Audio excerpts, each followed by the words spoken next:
75 of Kowalski Analysis, a podcast designed to help you navigate the weight and become the best version of you. I'm Rob Kowalski, your host, and got a great episode, got a great guest for you today, an author that's written some really cool books on topics that I think everyone would be very interested in. So do me a favor, before we jump into this conversation, drop a comment. Let me know that you've seen this, that you were here. Just say hello, say hi, say hey, however you greet people. If it's your first time watching, actually, you know what would be even better than just saying hi? Say hi, but let me know what city you're in. Because right now, City Fam is in the middle of an initiative where we are collecting people's locations and we're putting them in spreadsheets. And then we're doing vision meetings with groups where there's clusters of people. So we've already did vision meetings in Dallas. We did vision meetings. We have one tonight in Colorado. We have one coming up in South Florida, I believe Raleigh. There's a bunch of locations. Actually, let me quickly tell you where all the locations are. So this way, if you're in one of these areas, I know Columbus, Ohio is one. Raleigh, I mentioned. Okay, here are the places where we actually have active groups right now. Dallas, Phoenix, Scottsdale, Redding, California, Roanoke, Virginia, and Houston, Texas. Of course, Baltimore, obviously, too. Now, where we've identified clusters of people are in Atlanta, Tucson, Raleigh, North Carolina, Pittsburgh, Colorado Springs, Pueblo, Colorado, Columbus, Ohio, and South Florida, and New York City. So those are the places where we have clusters, where I'm talking like, 4 or more people in the same area. So if you're in any of those areas, definitely let me know, because I can connect you with those groups. But even if you're not in one of those areas, there's a good chance that there's, maybe a couple people in whatever city you live in, and we can try to connect you. So let's get into it. All right. Tonight's guest, her name is Sheila Gregoire, and she's from Belleville, Ontario, where her and her husband, Keith, who is a busy pediatrician. She's an award-winning author and a popular blogger. So in their 30 years of marriage, they lived through grad school, medical residency, the birth of 3 children, and the death of 1. And through it all, they realized that clinging to each other and to God in the rough times is so much better than trying to go it alone. And together they have a passion for marriage, and they speak at marriage retreats at Family Life Canada weekend conferences. They also have recently started bird watching and love getting outdoors and hiking together. When they're not visiting their 2 married daughters and husbands, along with their 2 awesome grandkids, they're likely heading out in their RV, touring around North America, speaking and chasing rare hawks. Sounds like a pretty nice life. This is why I want to be married. This is why I want companionship. I want to travel around in an RV with my wife, looking at birds. So anyway, I want to thank our sponsor, Super Green Solutions. Thank you, Matt Krem, if you're watching this. Super Green is the largest renewable energy franchise in the country, and they have a location based right here in Bel Air, Maryland, not far from Baltimore. And everyone's obviously freaking out about the increase in electric rates, and right now is a great time to look at solar and other renewable energy solutions. And Super Green will complete a free renewable energy audit to see what options you have, and they'll offer you a $100 dining voucher just for having them come out to your house. They offer options with no money out of pocket for you to own your own solar system. Give them a call. Ready? Here it goes. 443-961-4396. Let them know I sent you. And they're also giving a $1,500 referral bonus for anyone that you refer to them. So give them a ring. All right, let's bring in our guest.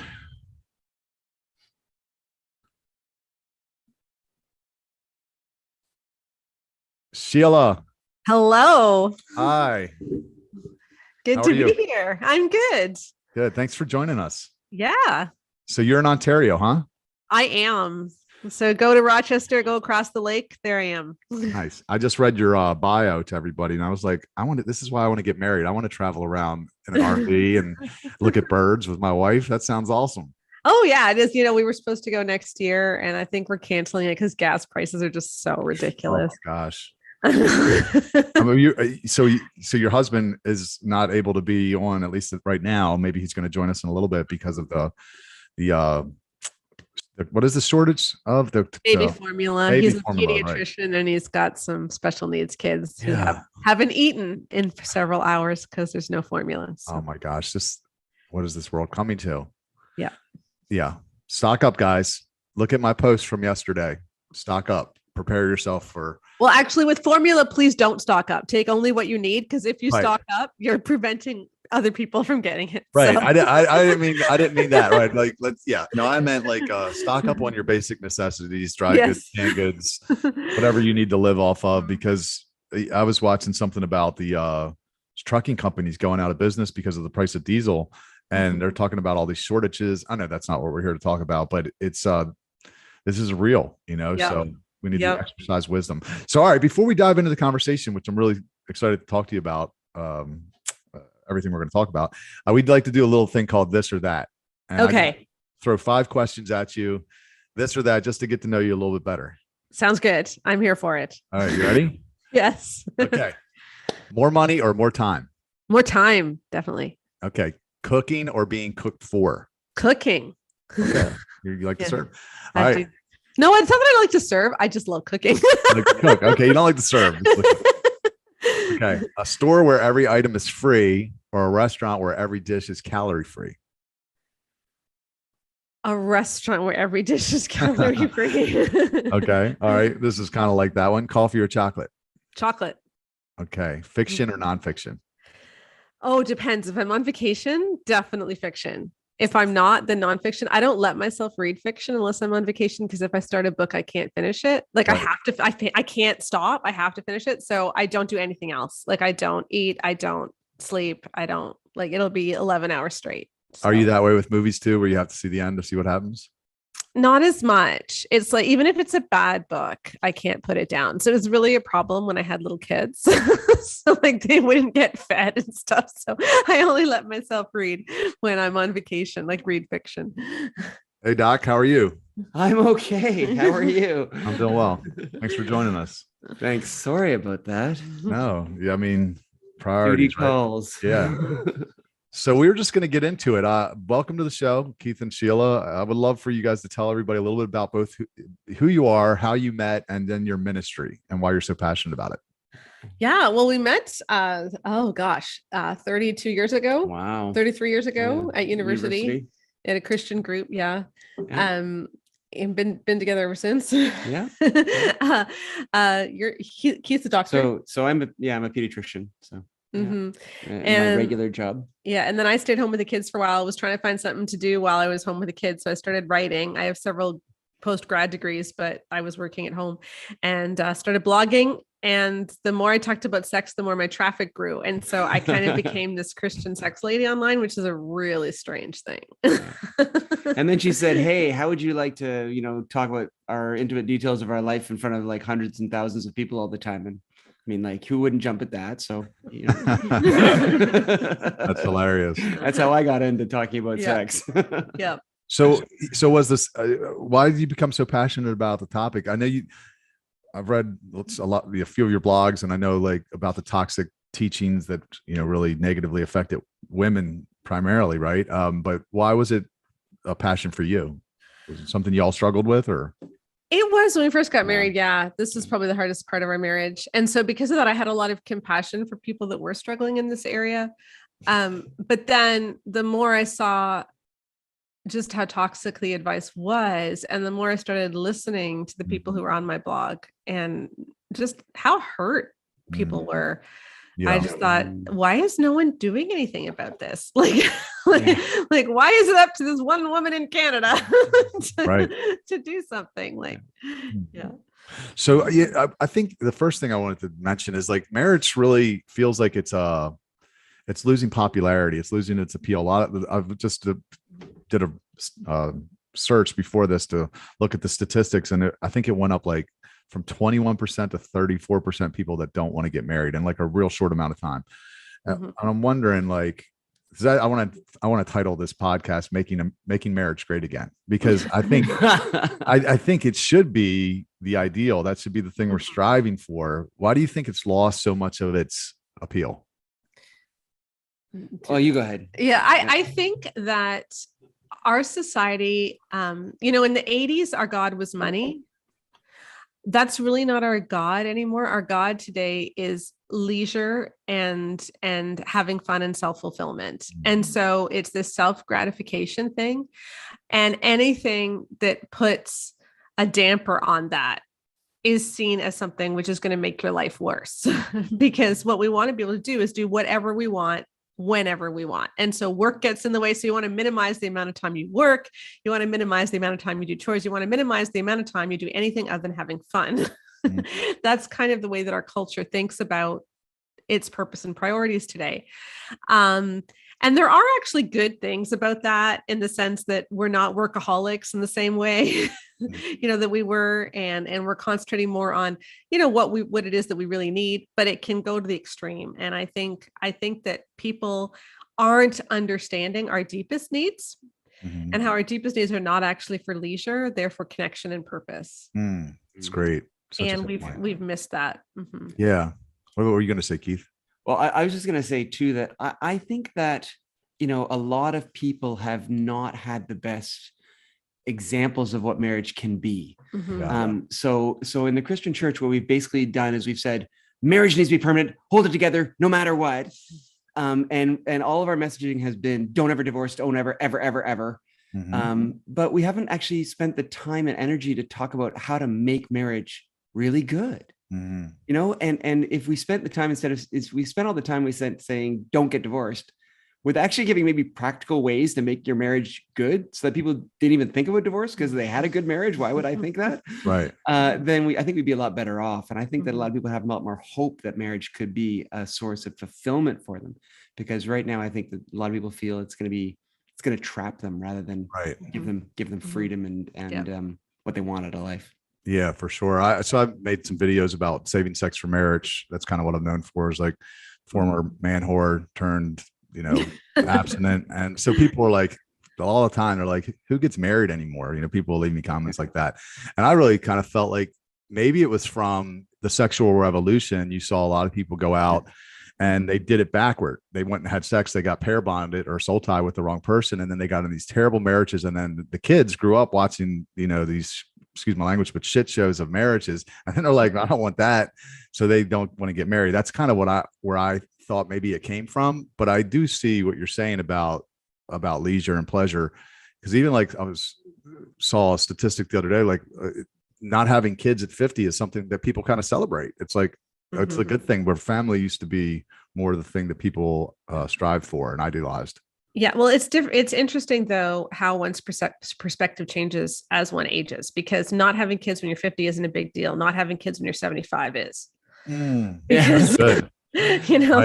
Because unless you really be seriously nice to your nieces and nephews if you don't have kids when you're 75, because you need someone to make sure they're treating you well in that nursing home. Sure, nobody's coming to visit you, right? Yeah. We're still waiting for that tidal wave to break. Because the people you're saying their 50s and no kids is celebrated. Well, we'll see what that looks like in 20 years, 30 years, when they're 70 and 80. Maybe they won't be celebrating anymore. Right. Why do you think marriage should be a goal to be or an ideal to be upheld? I mean, obviously what you said about connection, and what was it? Connection and what? Meaning or purpose. Purpose, right? Okay. How do you tie the purpose into the marriage? How do you connect the two? I think, people can have meaning and purpose without being married. Correct. So I don't think that you necessarily need marriage for that goal, but we do need connection in some way. We were created for intimacy. And marriage is one of the ways that is best expressed. It doesn't mean that you can't have intimacy if you're not married, though. And so I don't want single people to feel like my life is less than, because it's not. You can explore deep, meaningful relationships in other ways and really pour yourself into giving in other ways. But I'm a big one for data. Okay. So that's kind of what I'm known for is huge studies. And I like playing up other people's huge studies. And there was an amazing study done out of Harvard University. One of the best longitudinal studies that's ever been done. Because one of the problems with research, is that you do a big survey and you can't figure out if it's causation or correlation. Like, are two things, are they just correlated, or is one actually causing the other? Right. Or which one is causing which? Because you're just taking a snapshot. But if you can look over time, then you can see. Yeah. And so what they did was they started following all of these men right after World War II. And they followed Harvard grads and people who grew up in like this really poor area of Boston. And they followed these men for 50 years. They interviewed them every year. Then they interviewed their spouses and their kids. And it's been going on for like 75 years now. Okay. And it's still going on. And what they found was that the key to not getting dementia, the key to longevity, and the key to happiness was deep, meaningful family relationships, especially marriage. Wow. So I saw the Harvard study, and I did see it about friendships and connection. I didn't realize that marriage was in that, but yeah, that was, that's Harvard. It's not even faith-based study. No. Yeah. Well, and there was a study out of Australia that showed that for men, the health benefits of marriage were equivalent to like stopping smoking. Like your health improved a tremendous amount for men. Now, unfortunately, most of the studies have not shown the same level of improvement in health for women. And I think that's partially because of the way that we have taught about how women should be treated in marriage. And that's part of the things that Sheila and I are trying to change. Wow. But certainly for men, there's been really, really good studies that marriage is very, very good for your health, both physically and mentally. Right. I think there's a great line in the movie Shall We Dance, where Susan Sarandon has actually hired a private investigator to find out if her husband's having an affair. But the private investigator, they're talking about the purpose of marriage. And she says, why is it that you think people get married? And he says, well, they love each other or whatever. He goes, no, that's not it. It's because you need a witness to your life. You need someone who knows everything about you, who's walked it with you. Nobody else will know things the way your spouse does. Like, 20, gosh, how long is it? 28 years ago now? No, 26 years ago now. Yeah, 26 years ago this summer, our baby boy died. No one else on this earth will ever understand how that affected me except for Keith. And even when we're in a bad place in our marriage, or, if I'm just upset at him or whatever, I know that I don't want him to go anywhere because I'll never have anyone else in my life who understands that about me. Right. Because he's been walking beside me for all of the important things, for all of those years. Yeah.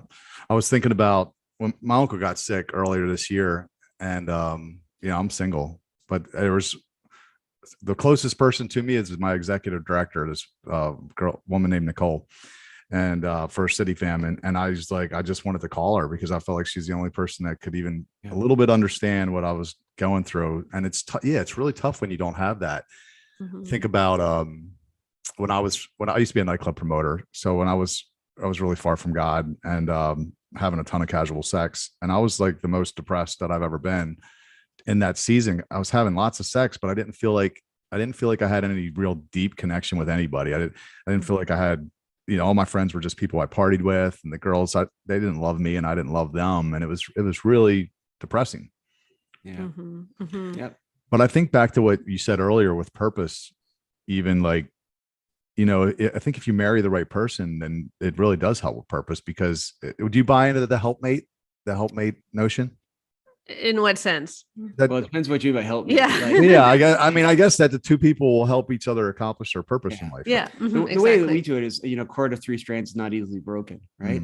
So Sheila and me and God are the three strands. Like when one falls, the other can help them up. Like that's what we think is. If that's what you're talking about, yes. Okay. If by help me, you mean like someone who's like my little sidekick who does whatever I tell her to do, then no.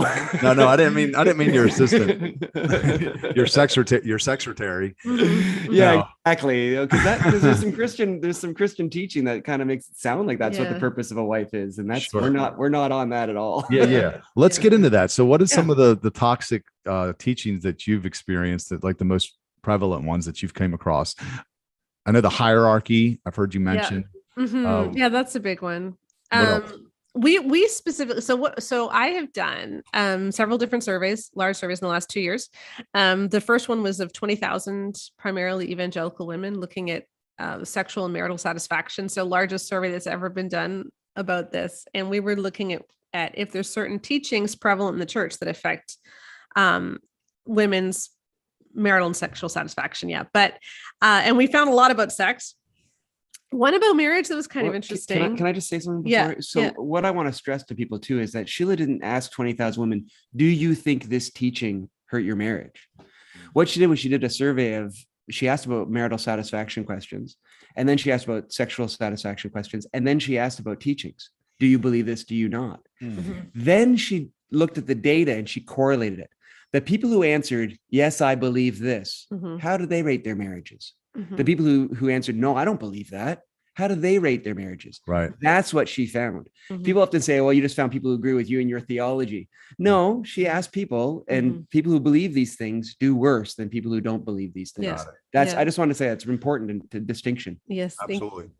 Yeah. So, and we can get into the sex ones. One of the marriage ones, which was really interesting, is believing that the husband should make the final decision. You know, that doesn't hurt anyone. But as soon as you act it out, really bad things happen. So most people who say they believe that the husband makes the final decision, if we don't agree, you know, he decides what we do. Most people who believe that don't act it out. Yeah, because in other questions, she said, how do you actually make decisions and stuff? Yeah. And they said, well, we do it together. Yeah, I believe the husband makes the final decision. Yeah, but actually we do it together. 79% of couples make decisions together. But as soon as he makes the final decision, even if he consults with his wife and gets her input, the divorce rate increases 7.4 times and marital and sexual satisfaction plummet. And those findings are in line with the John Gottman Institute as well. So this idea that you need somebody to break the tie, no, you don't. Yeah. Well, how would that play out in the, like real life? So let's say you just completely disagreed on something. How in your marriage, you guys couldn't have agreed for 30 years. In most couples, they say, okay, well, we can't come to an agreement now. Let's take some time. Let's pray. Let's think about it. Do all kinds of stuff. And that's what most couples would do. But there are elements of the Christian church out there that say, no, this is where the man needs to step up to the plate and be the man and make the decisions. And she needs to submit. And that is the most godly way. And if anyone teaches you this stuff about making decisions together, they're trying to lead you away from the path of the true Bible. Yeah. And the problem is that when you actually do step in and make decisions without actually giving it the time and the care and the thought that you need to as a couple, it doesn't work. Sure. It causes heartache. It causes resentment. It causes rash decisions. You're much better off to take the time and I mean, God, the Spirit of God can speak to my wife just as much as me.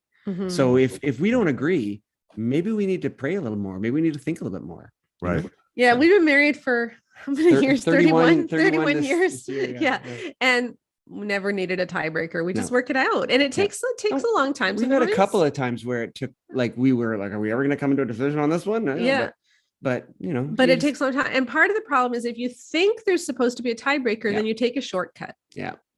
So you give up. Whereas if you had just prayed about it more, if you talked to some wise mentors, if you just talked it out more, you would have figured it out. That's good. Instead, you've taken a shortcut. And so as soon as you allow people to take a shortcut, they take that shortcut. Yeah. And then they get rid of the intimacy that could have grown instead. Yeah. That's because the times when we've disagreed and I want to go one way and she wants to go the other. If I had said, well, that's it, I'm the man, we're doing this, right? Then, you know, she could have been resentful. That could have become a habit of mine to just anytime I want things to go my way, put my foot down, make it into a tie situation so I can have what I want because I get to make the decision. Right. There's all kinds of ways that could have turned bad. But instead, when we get to this situation where we don't have an easy answer, we actually take the time to figure out, why is it so important for you for this? You know, like, Sheila, why do you want to do that? Like, because I want to do this. Why do you want to do that? Yeah. So for instance, we grow in our intimacy. We learn more about each other. We learn what's important to each other. We learn why they think the way they do. And we have to investigate ourselves and think, well, why do I want this? And it gives us self-awareness. It's such a better way of doing things. Yeah. And we've had some big ones, like what house to buy, whether or not to continue homeschooling, or even whether to put our son on the heart transplant list. Like there were some big ones. There were some big ones, so. Yeah. I was thinking about, actually, I think I made a TikTok video about this the other day where a friend texted me something and I had to reply. And it was an important thing that we were trying to figure out. And if I didn't reply just right, it could have very easily gone left. So I was like, I typed out what I thought and I was like, oh, that could be perceived wrong. And I thought, I got erased it. And I just said a prayer. I'm like, God, tell me what to say here. Went and took a shower and I got like a little download when I was taking a shower. Got the perfect reply, sent it. And I was like, I thought, made me think of the verse about, how don't worry about what you'll say, but God will give you the answer in the same hour. It says, it doesn't say he'll give you in the moment. So sometimes there is that pause where you gotta give God time to speak. And I could see what you're saying, where if the man, especially if he's insecure, I guess, because it sounds like an insecurity issue where you just be like, I'm the man and I get to call the shots, and versus really seeking God's will on it. And that's good. So I had a friend, or it wasn't a friend, actually. It was just somebody that follows me on social media. And I think I talked about this with somebody on a podcast, and they asked me what I believed. And I really don't know what I believe, but it was basically, she was asking me, should a woman always have sex with her husband? And, and I've heard you guys talk about this. That's why I want you to elaborate on it. But there is the verse 1 Corinthians 7:4. I'm going to read it to you, and I want to just hear how you interpret that. And it says, the wife's body does not belong to her alone, but also to her husband. And that in the same way, the husband's body does not belong to him alone, but also to his wife. Do not deprive each other except by mutual consent and for a time, so that you may devote yourselves to prayer. And because I wouldn't say to the girl that, like, you shouldn't deny your husband if he wants it, because of this verse, I'm like, you have to ask yourself, at least, what do I do with this? Mm-hmm. Yeah, I'm like, I agree. She unfollowed me because I wouldn't say. Yeah, I just want to introduce. Okay. Yeah, okay. So this is a lot of what the book, The Great Sex Rescue, is about. So our survey of 20,000 women, we looked at how what we call the obligation sex message affected women. But yeah, go ahead. Well, what I was going to say is that those verses get used all the time from the pulpit, from Christian teaching, as a command to women to have sex when they don't want to. Right? That's basically what they're used as. Do you know what the next verse is after Paul says that? The very next verse is, I say this to you as a concession, not a command. like Paul specifically says, this is not a command. And we use it as a command. We're totally taking that verse out of context. But let me ask you this. Okay, here's before we even get into what those verses mean, what does it mean to have sex? Yes. Because that's the foundational question there. What does it mean to have sex? Because when people ask that, they hem and haw, say, well, penis, vagina, move around, climax, right? Like, that's what we think, right? And what we're describing is intercourse. The problem with that definition is she could be lying there making a grocery list in her head. She could be in emotional turmoil, or she could even be in physical pain, and that would still count as having sex. And what if the Bible's definition of sex isn't that? Because when you look scripturally, there's a couple of interesting things. First of all, the very first explicit mention of sex is Genesis 4, verse 1, where it says, Adam knew his wife Eve, and they conceived a son. And I remember reading that when I was a teenager and thinking it was hilarious because God is embarrassed of using the real word for sex. And so it's just all euphemism. Adam knew his wife. Oh, yeah, knew. But actually, the Hebrew root there is the same as in the Psalms when David says, search me and know me, O God. It's this deep longing for intimacy. And so biblically, sex is something which is a deep knowing. It's an intimate experience. So that's one, it's intimate. From Song of Solomon, we know that it's pleasurable for both. She is having just as much fun as he is, and she actually says more words than he does. So, okay, so it's intimate, it's pleasurable for both. And from this passage you just read, we know it's mutual. So sex is something which is intimate, mutual, and pleasurable for both.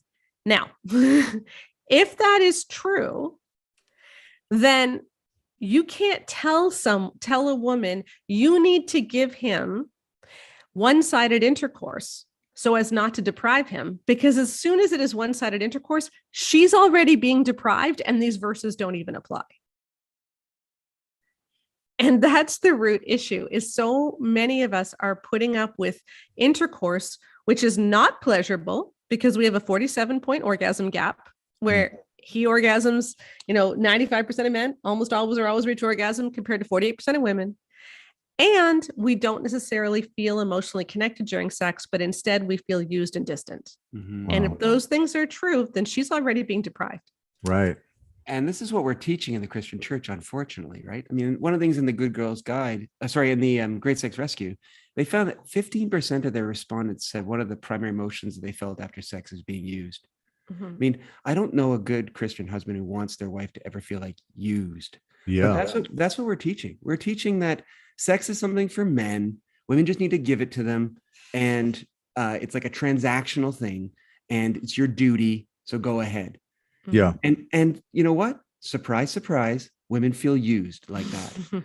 When they're being used, they feel used. Is it happening? We need a better message. Is it like flat out directly happening in the church? Are they teaching that, or is it just kind of by default? I saw one pastor, and he was like talking about wise, if you don't have sex with your husband, it's like if you were paralyzed and thirsty and he had a glass of water, but he wouldn't give it to you. That's what it's like for men. Oh my gosh, that's hilarious. Yeah, that was Ed Young Jr., I believe. Mm-hmm. That's this year. That's just this year. Yeah. We're not talking 50 years ago. We're talking like now. Or for instance, Daniel Akin, who's the president of one of the Southern Baptist seminaries, he has an article in the Holman Christian Standard Bible where he says God's command to wives is to be sexually available to your husband based on that passage, but he doesn't say anything to husbands. Right. Yeah. So but it clearly says husbands in the verse. Exactly. Well, the Every Man's Battle series, sold 4 million copies, says the same thing, that men are promised sexual gratification from 1 Corinthians 7, just as women are promised from 1 Peter 3 that the husbands will honor them. And it's like, women are promised sexual gratification from 1 Corinthians 7 too. But I think at heart, we don't think women like sex. That's weird. I've never heard that. I can't imagine why anyone, would push that message, I guess. Like, but then again, there's, I think in the Muslim faith, they castrate, female castration. They like cut off their clitorises. Genital mutilation. That's what it is. That's not necessarily the Muslim faith. There are certain cultures that do that. Mm-hmm. Okay. It's not. Yeah. In North Africa and Africa. But I don't think most Christians teachers get out there and say, we think women don't want sex and only men want sex. Like, they don't come out and say it that blatantly, but the way they teach about it is if it's a male need. I mean, like, for instance, the book His Needs, Her Needs, right? Mm-hmm. His Needs, Her Needs, sex is a need in his chapter. It's not a need in her chapter. Emerson Eggerichs, Love and Respect, very, very popular, huge selling Christian book. His comment in the chapter on sex is, if your husband is typical, he has a need you don't have. Speaking about sex. I mean, this is the mentality we have. Mm-hmm. Men want it, women don't.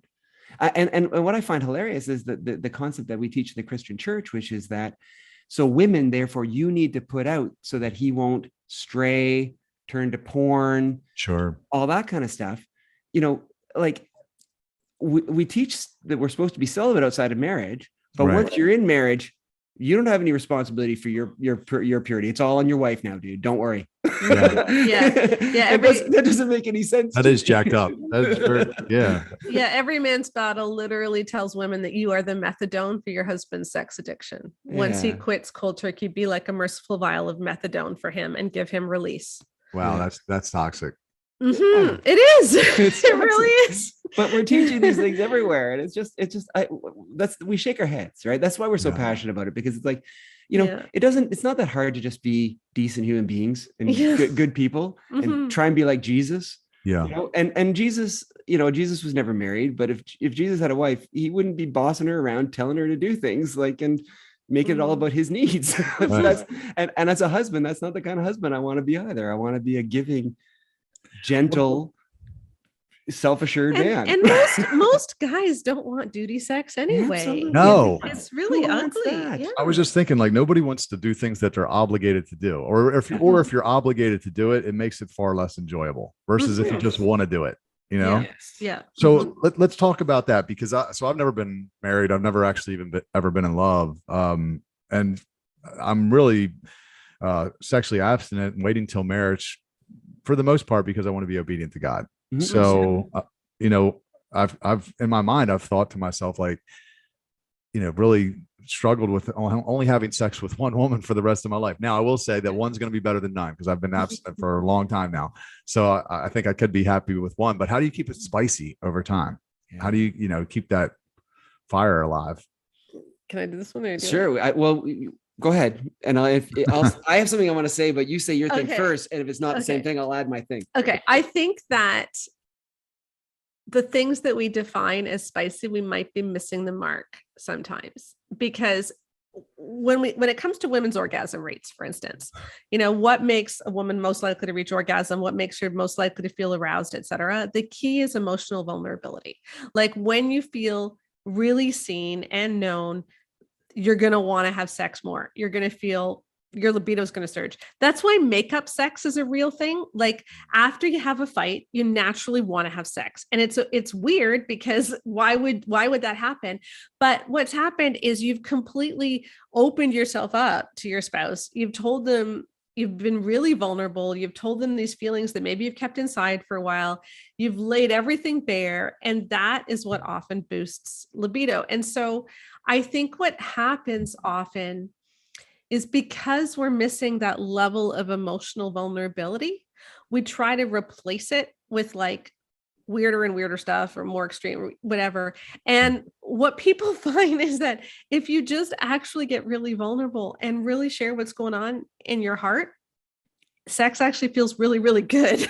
Right. And that's actually the key, because it's not so much that the sex is good, it's that you really want to be with this person. Mm-hmm.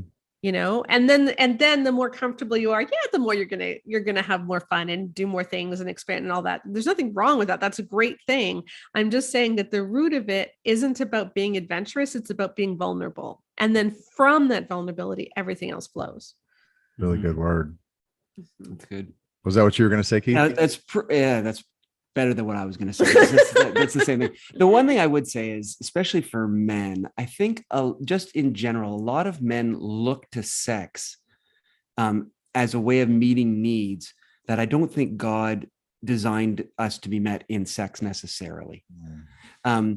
Like, for instance, needs for affirmation, needs for, self-assurance, needs to just feel like a man. A lot of times men, I think in the world in general, but I think particularly in the Christian world, we have this idea that men don't feel emotions. Men are above all that stuff. We're impassive and stoic, and we don't let things touch us.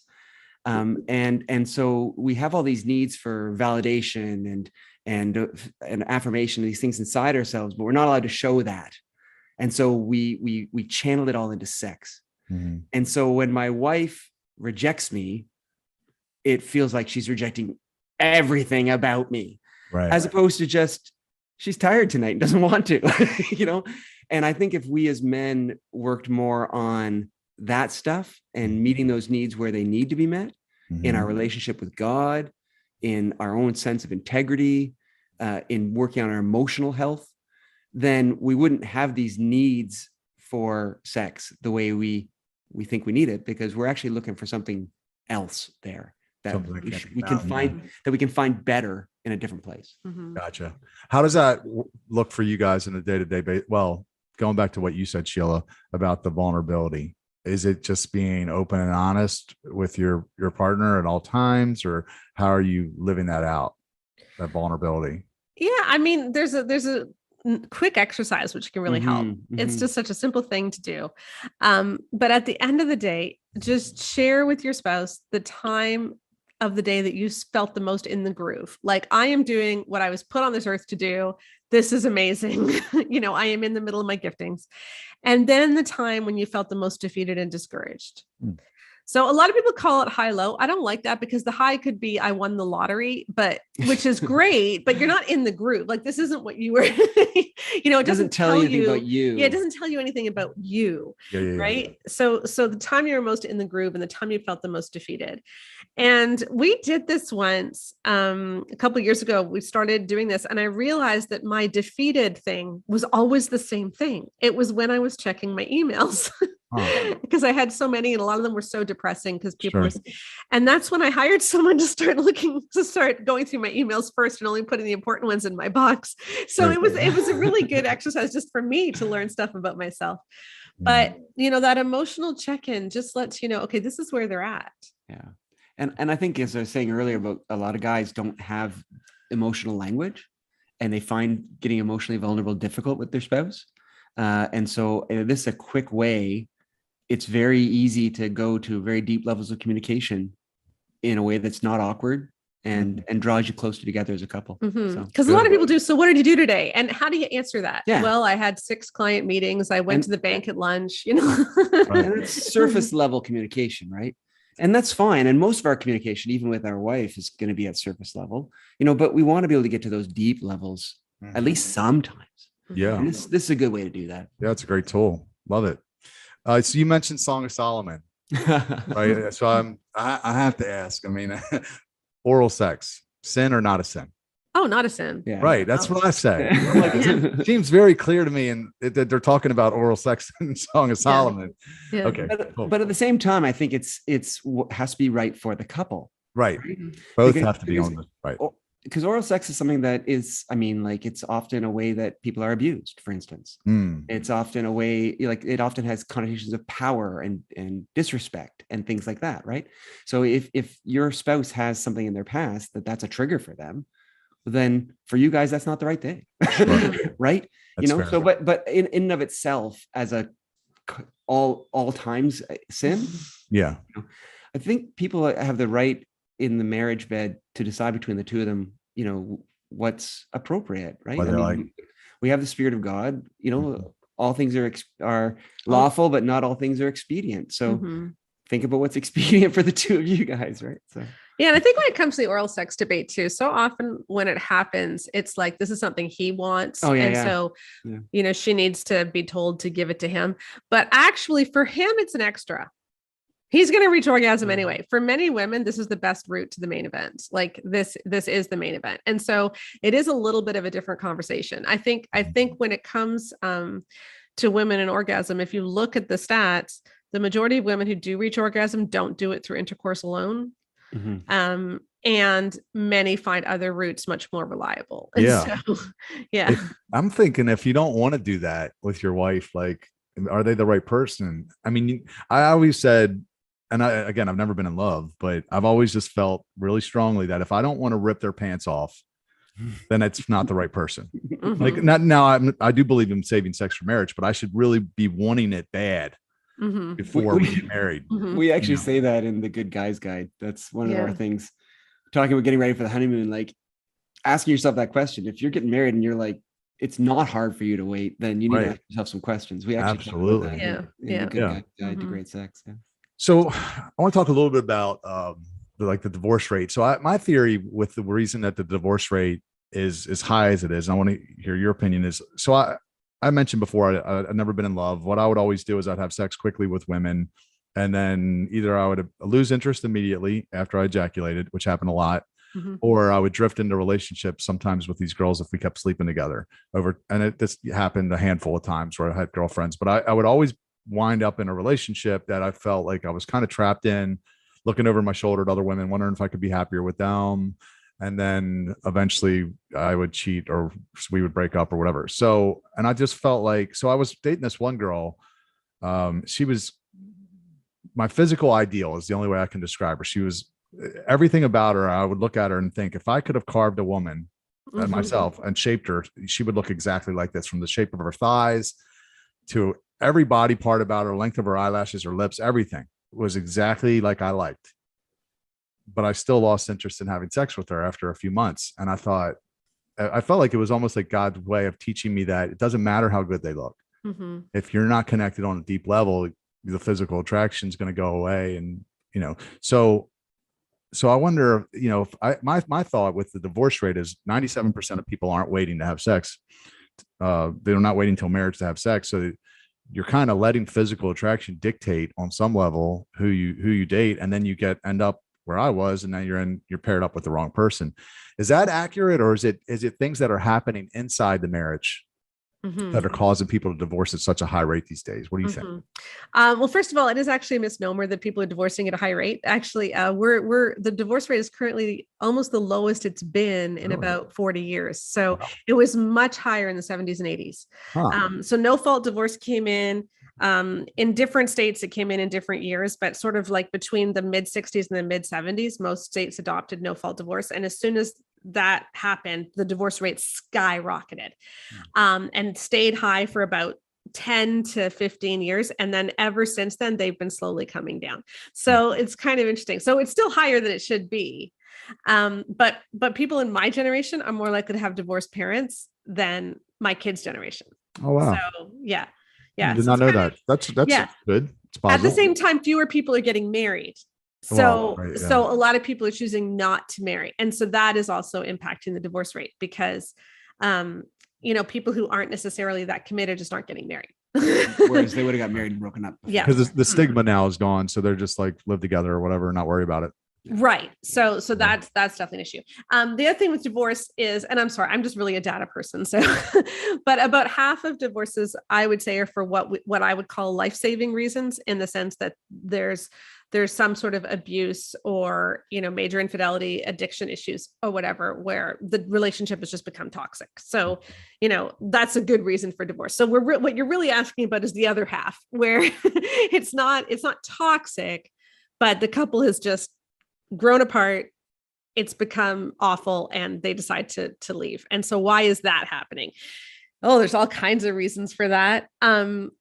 Rushing, I think the biggest one is that they don't necessarily have that emotional connection, or in some way that's fallen off the wayside. And so one of the things that having sex too early can do is that it makes you feel connected without having to do the work of connection. Can you explain that to me? Okay. So when you have sex, there's all kinds of fun hormones that make you feel all bonded, right? But it doesn't mean that you're actually a good fit. Right. And what you really need is to emotionally know that we're a good fit. Like, our personalities go together. We have the same dreams for life. We're kind to one another. We just like being around each other. Sure. And if you have sex too early, you can ignore red flags. For sure. In that, because your relationship isn't necessarily built on the most important foundation of real emotional health and intimacy. Yeah. And you can just ignore stuff like they're really immature and they don't ever clean up anything. And that's cute when we're dating and we're always outside of the house. But when you're living with someone and you each work full time and they're a slob, it's not cute anymore. Right. Or you've got two babies and they're a slob and it's not cute anymore. And so I think that's part of the issue, is that we ignore red flags.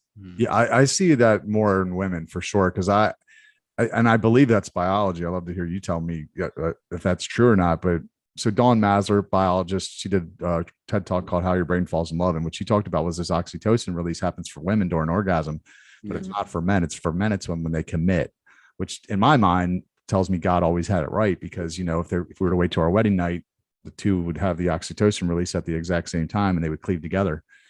But I know for me in the past, when I slept with a woman, they would tolerate some pretty bad behavior from me after that because of what I believe was the oxytocin release. Look, in hindsight, they got a soul tied to me, and I was actually probably less emotionally invested. Where the prize had been obtained at that point. Is that pretty accurate?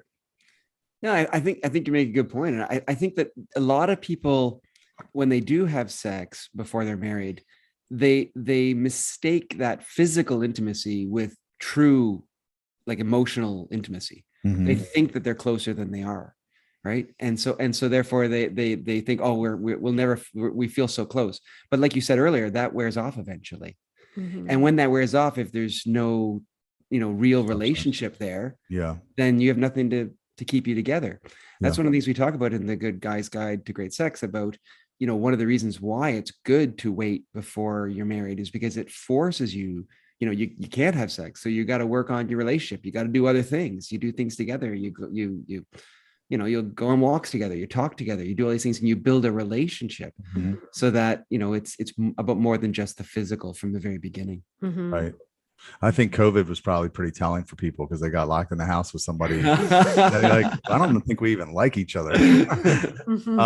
So tell me about all the books that you have and what each one is about. Yeah. So Great Sex Rescue was out last year, and it is about all of the ways in which we are often given really toxic teaching about sex. And it's deconstructing all those toxic messages and showing what sex is supposed to be like, mutual, intimate, pleasurable for both, and how we can get there. And it means discarding a lot of these terrible things we've been taught, have more sex so he doesn't watch porn, lust is inevitable, everything like that. And then we've got great books that just came out. The Good Guy's Guide to Great Sex we wrote together. And the Good Girl's Guide to Great Sex I wrote. And they are for people who are just starting out who just want to get sex right from the get-go. So I just want these to become the premarital book or early marriage book that couples read, so that no one needs the Great Sex Rescue in 10 years because we've gotten rid of all the toxic messages. So, awesome. you know, if you're going to build healthy sexuality from the ground up, what would it look like? That's good. And I just want to say, for the Great Sex Rescue too, it's like Sheila and her team really debunk a lot of these teachings, which people call them biblical teachings, but they're not biblical. They're an evangelical culture teaching. And she talks in the book not just about why it's wrong, all the bad fruit it produces. She talks about what the true version that God has from the Bible for these things actually is. So it's not it's not bashing the church. It's saying, let's put away some of these things which are really our culture, rather than actually truly biblical. And let's find real intimacy. Let's get back to real fun and passion. Right. So tell everybody where they can find you on social media and online. So my blog is at tolovehonorandvacuum.com. For now, it's about to change, but tolovehonorandvacuum.com. I have the Bare Marriage podcast every Thursday, so that's a lot of fun. Bare Marriage podcast. And if you go to either of those places, you'll find links to my Instagram, my Twitter, my Facebook, everything like that. So why'd you call it To Love, Honor, and Vacuum? Because when I started out, I was like a mommy blogger, and so the subtitle was When You Feel More Like a Maid Than a Wife and a Mother. But now we've transitioned almost all to sex, so we're in the process of switching domains to baremarriage.com. So sex sells for sure. Well, this was awesome. I really appreciate y'all coming on. This was really good. Thanks for everything. I'm sure the listeners will really enjoy it. Thank you. Thanks for inviting us. Okay. Great meeting y'all.